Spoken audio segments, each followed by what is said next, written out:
All right, everybody, we've hit the 11 o'clock Eastern Time hour, and polls have just closed in 4 states. The states, California, the biggest prize, carrying 55 electoral votes. Full list of polls. It is closing. You can see it on the right side of your screen right now. In addition, there you can go, down on the western seaboard, and both Andrew will have this, but you can expect that all those states, those boxes will be checked for Joe Biden. This will not be a surprise when it comes down, but nonetheless, the math is coming down, as they say, to crunch time. I mentioned before Arizona, Pennsylvania, Michigan, Wisconsin. I probably should have thrown Iowa into that mix as well. All states in play. Any dreams that Biden may have been able to make this night end early by getting Florida or Ohio into the win column look unlikely at best right now. Georgia, North Carolina still technically in play, Texas possibly as well, but they'll need to be ground caught up. And again, I bring in Chris Shays and Rick Unger, and the one thing we found out just from an operational standpoint of this, the early voting numbers, as everybody thought, were going to heavily skew Democrat, and they did. And when we say early voting, it's not just the people who voted in person, but also depending on the states and how they counted some of those absentee ballots. Those numbers went heavily for Democrat. Except for Pennsylvania, which will come in later. Exactly. And and then the Republican day of voting, that number gets calculated, and then the margin shrinks and shrinks. In certain cases, the Republican numbers outpace the Democratic numbers. Some surprising down-ticket consequences of that as well that we've seen here tonight. But the thing that I'm not clear on yet, and I know Andrew throughout the night is going to start to get a better idea, is of the mail-in votes. When we're looking at some of these states, and the mail-in votes were huge numbers, double the early voting numbers in certain. Have those all been calculated? Is that part of the hesitancy to call some of the other states where you're seeing margins? To me, that's going to be of particular interest, and to make sure that those votes are counted, by the way, which had not been just a given. Depends on the state, I would say. Yep. We know the slow states, we know the fast states. I'm a little bit surprised that they haven't yet called Florida based on what we're seeing, because you would think that all they're waiting for now, because they've had 10 days in Florida to count, would be the Panhandle. Can I bring up another state that could turn out to be really interesting? Nebraska. Nebraska is a state where they award statewide electoral votes and then by congressional districts. Biden, if he wins that eastern congressional district, there is a very real scenario as we stand right now where Biden could lose Pennsylvania if he wins Arizona, finding himself at 269 electoral votes. That one vote, that one electoral vote that's still up for grabs in Nebraska could be the difference. To imagine. How amazing is that? Imagine the chaos at 269. I can't stand it. I can't stand it. No, Morning Joe did something that basically almost moved me to tears. They showed the concession speech of every president from Nixon all the way up. And every one of them was gracious and kind and said, we need to support the newly elected president. You felt such pride. And my fear is so close.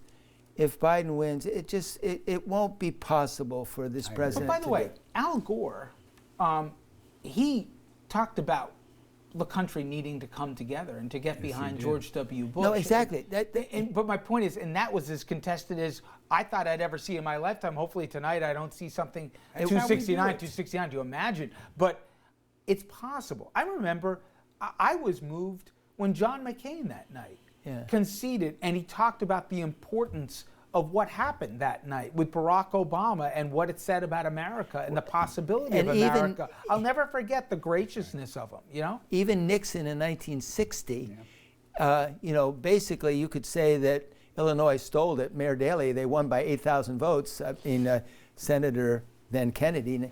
And he did an exceptional, gracious speech saying you need to support the new president. Although, did you obviously watch Morning Joe this Yes. morning? I got a big kick out of it when they asked Pat Buchanan why they didn't make a big fuss out of Illinois, stealing Illinois. He says, because we stole Kentucky. Well, but you get my point. My I point do. was it was gracious and kind and thoughtful.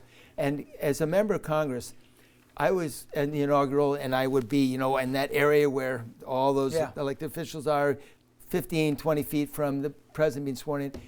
I immediately went to the other side because it was facing the west, and there's a helicopter, and you saw the new president ushering the former president now into the helicopter with his family.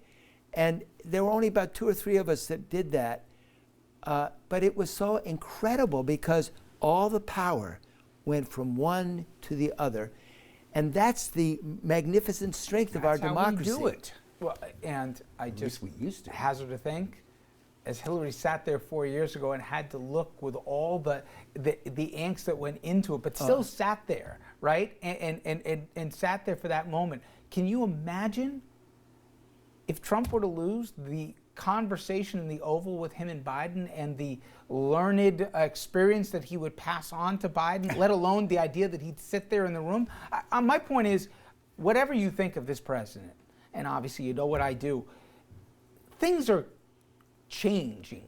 Things will have forever change, or at least in the short term changed, because we've gone through so much as a country. And I would argue not for the better, but it's changed. I think we can agree on that. Nobody's arguing with you not for the better. We're just arguing, I'm arguing with you to try to find the reason why this is happening. And you know what? I listen to you, and I'm trying. And by the way, to your point, it looks very possibly that the congressional district of Nebraska 2nd might go for the Dems, and if that does, that one electoral vote might matter. Let me just dip in for a minute to. We're all responsible in some respect Yes. for the way it is now.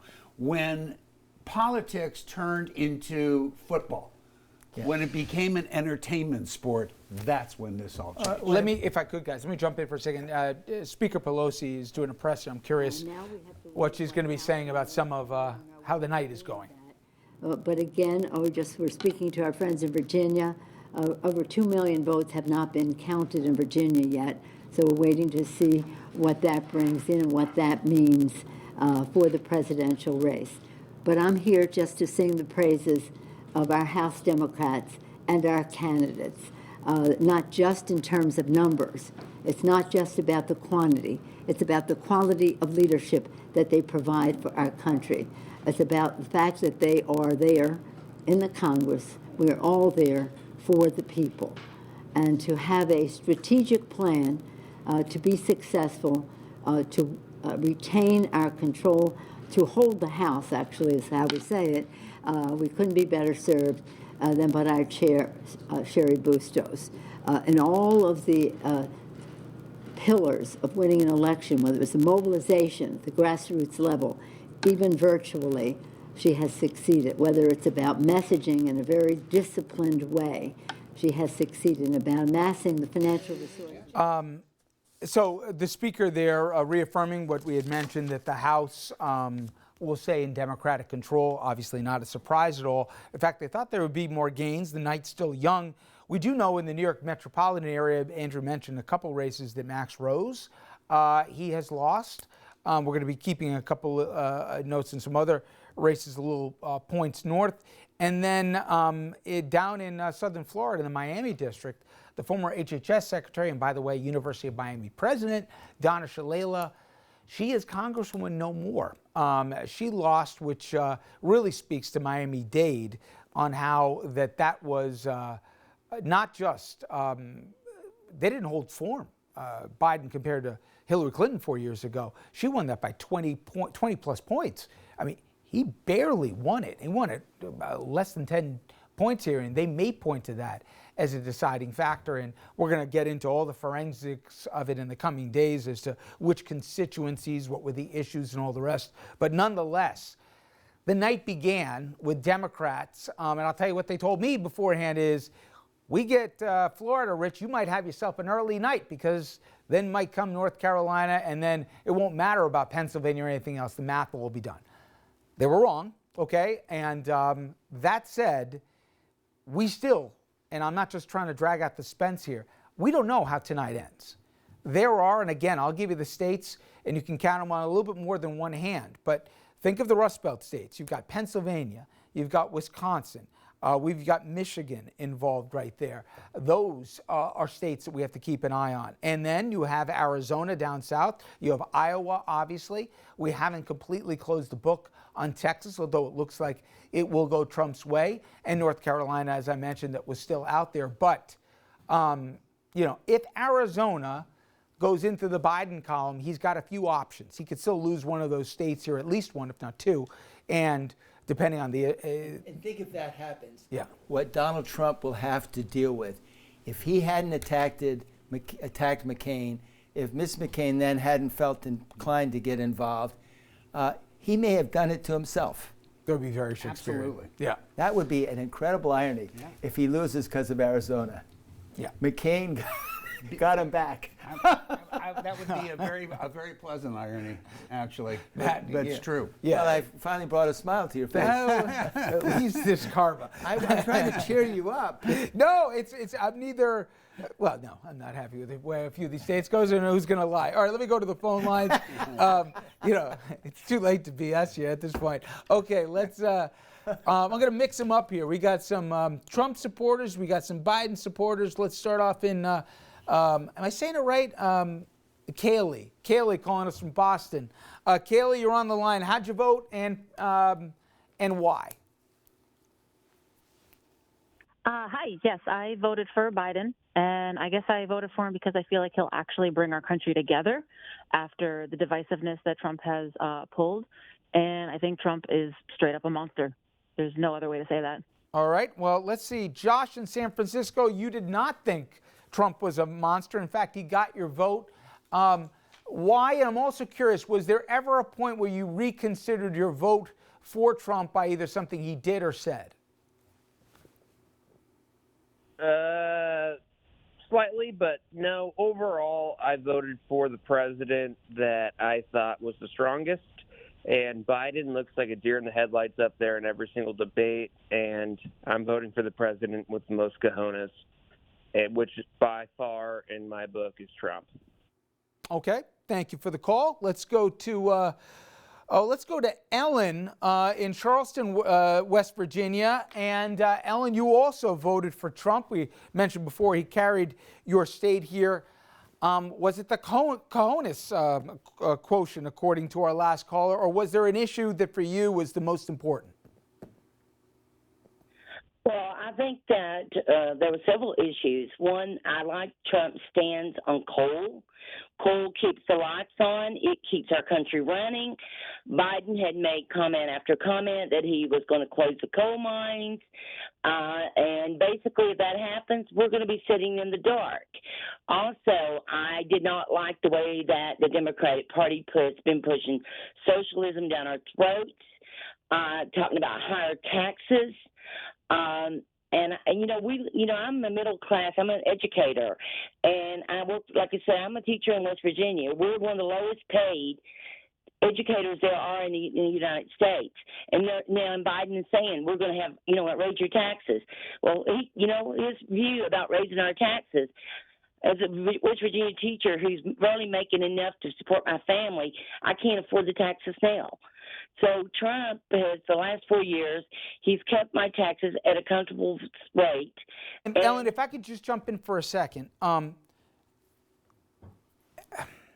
First off, Biden promised, now you might not believe him, but he promised unless you were making $400,000 a year, and I don't know how well they pay the teachers in West Virginia. I don't think, you're in that neighborhood, but you weren't going to have a penny raised on your taxes. And when it comes to coal, you're closer to it than me. Weren't a lot of the promises about how coal was going to be brought back, they never delivered on? Weren't they empty promises how good to coal and the coal community this president was going to be? Well, I'm from Grundy, Virginia, and if you know Grundy, Virginia, if you know your history in voting, Grundy, Virginia voted Democrat for over 100 years. And the last election, it was Republican. It voted Republican, and it voted Republican this year because now the mines are opening back up under Trump. 400 miners have been laid off roughly a month. Those miners are under Trump have been called back. Under Obama, the coal company went down to nothing. Small towns like Grundy was struggling to survive because the coal mines, of all the restrictions that was being put on the coal mines. Ellen, and I just want to bring in some more callers, but thank you, and I do appreciate your call. So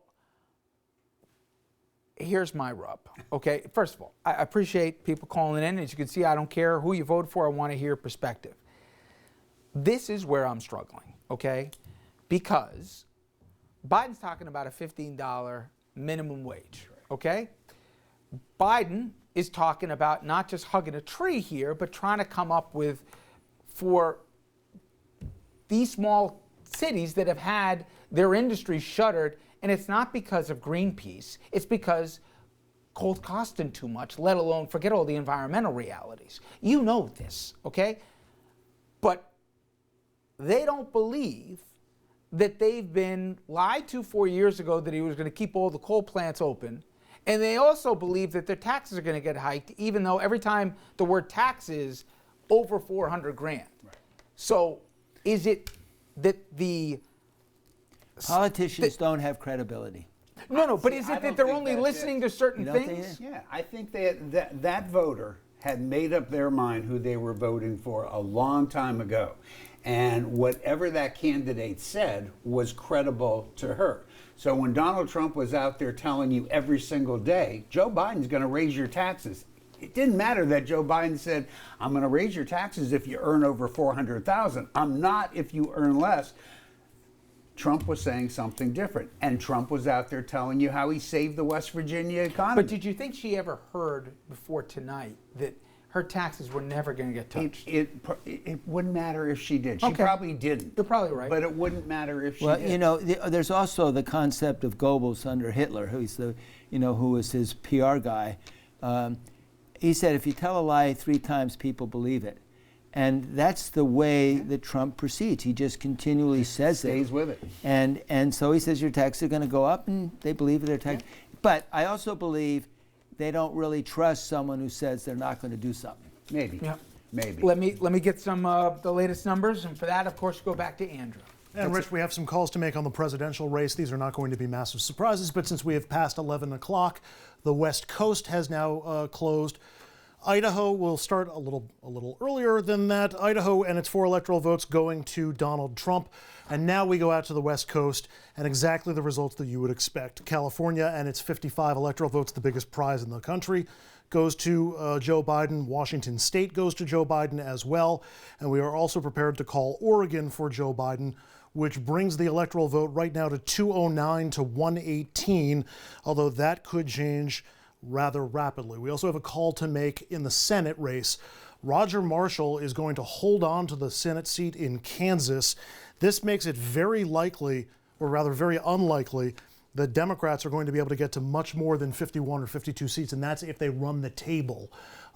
It's still very likely that you could wind up 50-50 or 51-49 when everything shakes out in the Senate races. As we come back, I want to give you a couple of other updates on some of the outstanding races that we're waiting on. We are getting very close to calls in both North Carolina and Florida, likely for Donald Trump in both of those cases. I'm also seeing reports that Minnesota may be prepared to call soon for Joe Biden. If that happens, that's an enormous state for Biden to carry, particularly when it comes to the Midwest. We'll get into more of that when and if we're able to make that call. Ohio is closing out already as well, but the understanding that I'm getting is that urban votes in Ohio remain outstanding. Cleveland, Cincinnati, Columbus, and a few other cities across the state, those would be Democratic pockets. Some other things to let you know about. Georgia, almost impossible that we'll get a decision tonight.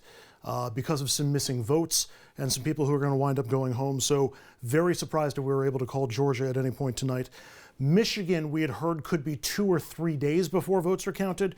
We're now hearing from elections officials that they will probably have final results tomorrow, but don't expect a call in Michigan tonight.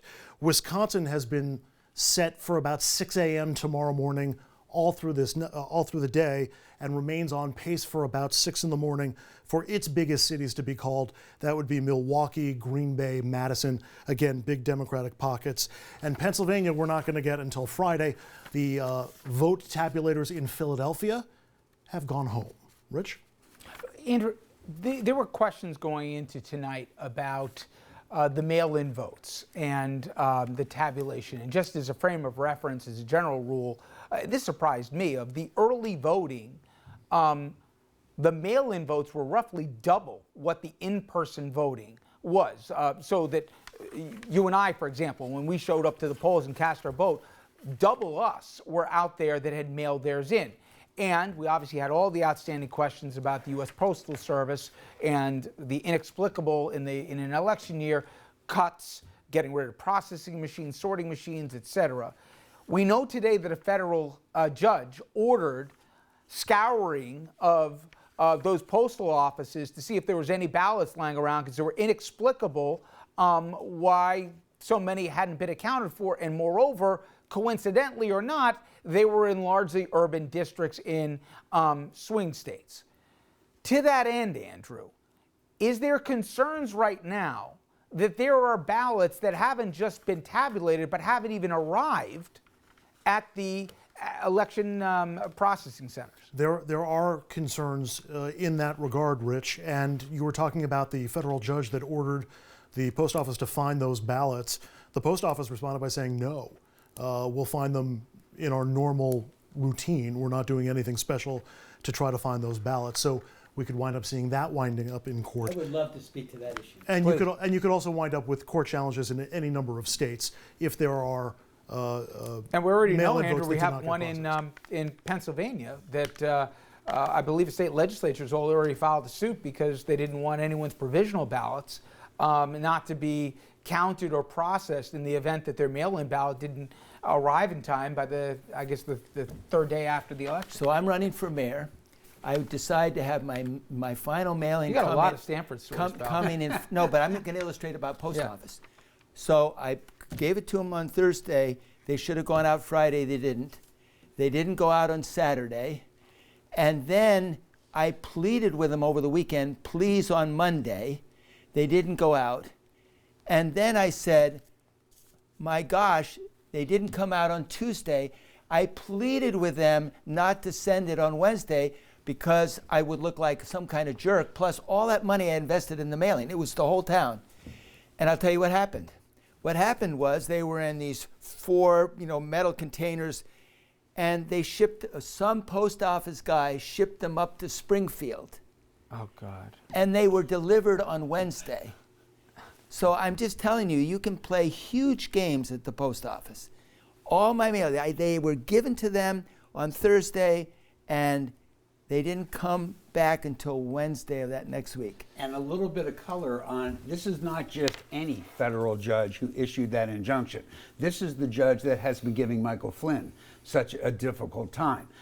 He issued his first injunction with the post office a couple weeks ago. He followed it up a couple of days ago, insisting that they do anything and everything necessary to make sure that all ballots got in. And then today, or maybe yesterday, he issued the further order saying you must go through and find any ballots that are there and get them in.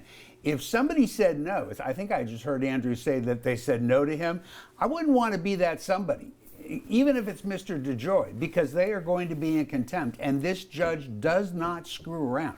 And by the way, Rick, there's always a paper trail for everything. Of course. If there was a concerted effort to not process ballots, I would not want to be that person here. I agree. Because there will be examples look to be made of somebody here. But there's he also testified, I'm sorry, one second. DeJoy testified under oath to Congress that when they asked about the questions about your reduction of service, your reductions of funding, your reduction of hours and staffing, and your reduction of removing sorting machines, Garen, can you promise us? He goes, basically, I give you 100%, everything's going to be fine. If we have a razor-thin election and the post office, a politicized post office, consciously played a role, and I don't know that to be the case, but if that were the scenario, add yet another institution where we can't have faith into. But even if they where didn't, does that go? Even if they didn't consciously Goes do back it, to Congress if Trump wins. but even if they didn't consciously do it, if in fact it happened, think of the lawsuits that are going to be going back and forth, and the failure of our people to feel that it was a fair election. And then you're going to have 9 people in robes that we already look at in this partisan lens. They always were, let's not kid ourselves, but in a more hyper-partisan lens than any other time I remember in my lifetime, as to decide, do we get a free and a fair election? I have a theory on this one. Please. My theory is that the justices are going to want to have people feel that they were fair, and they may go out of their way against the Republicans on this issue. One justice would, and he's the important one. Well, that's the Chief Justice. Yes, well, I think he wants. I think he wants to be on the right side of history. too. Yeah. No, but I also think it could be the 9th justice. Yes, it could be the 9th Justice. No, the 9th one. Oh, the who? The 9th one. The newest. Tony The Barrett. newest. Yeah, no, I agree with that. Just I agree with that. Just to establish Just a like I agree, reputation. she is not going to vote to get rid of Obamacare, but then only 2 of them are. Yeah. You know, this is such a horrible case. I mean, I can tell you which 2 judges will vote to get rid of it, and that's it. And I think you're right. Judge Roberts and probably Justice Barrett would probably This court is on surprise trial. The court is on trial too. Yes, it is. And they don't want it expanded, and they don't want it term limited. Right. I think you're right. Let me bring in some of the calls. Let's go to Jennifer. She's calling us from Hyattsville in Maryland. Jennifer, thank you for your call. And tell me, you had a big decision today. Who'd you vote for and why?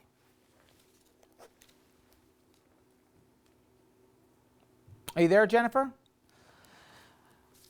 Yes, I'm there. Yeah, who'd you vote for, Jennifer? I voted for Biden. Why is that?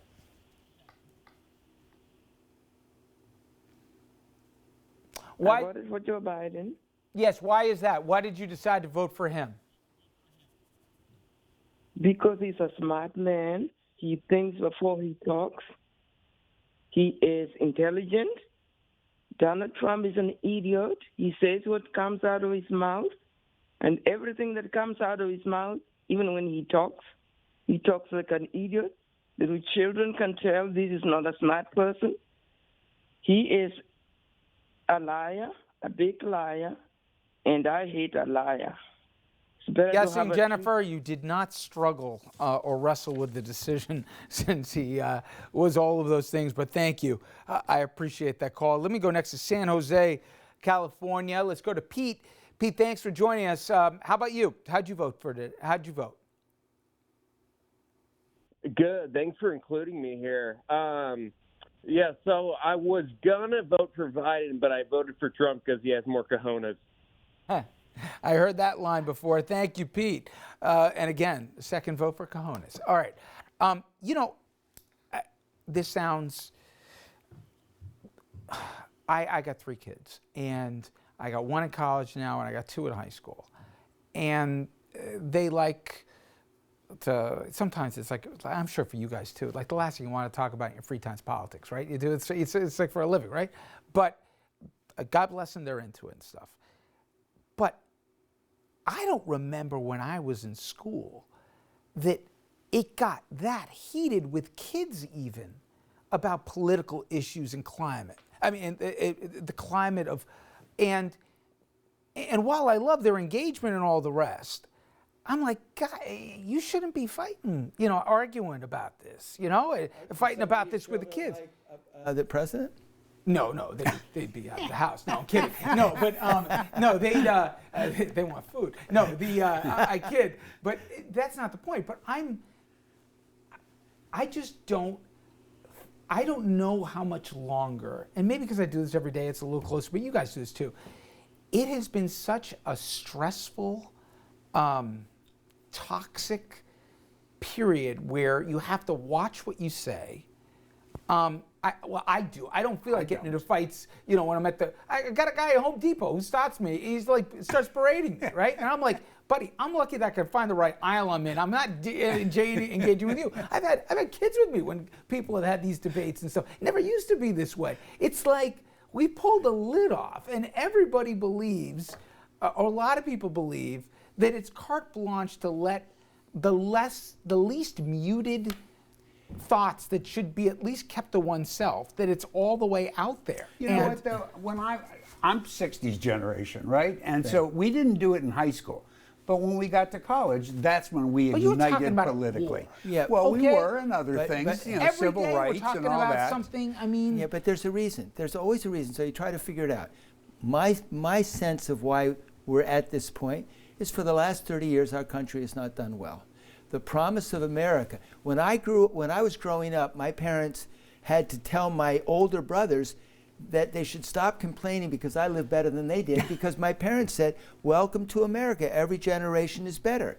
Well, the last 30 years, every generation is not better. No, it's not. The promise of America is not happening the way it happened for me. And that's alarming and scary.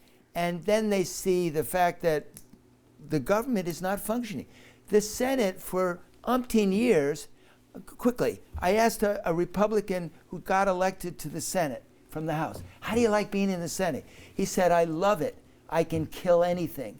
One senator can take off the agenda a major bill for 30 to 60 days and longer if they can't get 60 votes. So the Senate is good at killing, it's not good at passing. And that's the problem. Right. And you're right, but I think tonally, so I had this debate. I remember Condoleezza Rice was invited to speak at Rutgers University for a commencement address. Right. And the student body, I guess, shouted down the idea because they didn't want to hear what she had to say. And I was livid because whether you agree or not, this was an accomplished person. And if you can't handle a different thought, shame on you, right? I mean, we shouldn't live in a country where people aren't allowed to believe or think things. I fought the administrators. Right. But I get to a point. But then I have this debate about, well, all of a sudden, I forget whichever right-wing, agitator, ideologue wants to speak on the same campus, and he's there to push the Proud Boys or whatever else. Where's the line? And it's been more muddled, I think, in the last 4 years, because if the president can say these outrageous things and lie like it's oxygen. Should there be a line? They should all be. It's a college campus. Right, That's exactly. the whole point. I am so sorry, everyone. On election night, I've taken us down a rabbit hole. But my point is, this has all been on steroids the last 4 years. Well, and I just think there's a fatigue that all of us somewhat feel. If Trump gets elected, welcome to 4 more years. Exactly. Yes, and count on worse. it. Yeah. You know, again, going back to the 60s, we had the same thing on campuses, except it was reversed.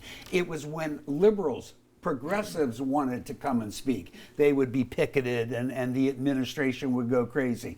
I didn't like it then. I don't like it now when it's conservatives that they won't let come speak. All right, let's do, and Andrew will be joining us in a sec when he's got some more numbers, but I'll set the stage. Roughly, obviously the magic number we started with and the magic number we still have to get to is 270. Biden's sitting at about 192 electoral votes and 114 for Trump. There are some big states sitting out there that haven't been called for Trump, but likely will go there. Most notably in that category goes Florida, probably Texas, probably Ohio. This is where it gets complicated. This will probably come down to 4 states, 5 if you want to throw Iowa in there. But really, we're talking about the Rust Belt states. We're talking about Pennsylvania, Michigan, Wisconsin, and the outlier, which is Arizona. Now, for these states, particularly the Rust Belt states, some of the biggest cities, it turns out their votes haven't really been tabulated fully tonight. And a lot of that is, well, maybe there was a technical glitch, as we understand, in one state. Or moreover, some of the mail-in votes haven't been calculated as well. So before anyone is going to call these states, and you may be wondering, hey, Rich, it's 11:30. Why don't we know about Florida yet and the others for sure? There's that outstanding question is, do we have all the ballots? And not even all the ballots. Do we have enough ballots that we don't find out 2-3 days from now, oh, geez, this changes it?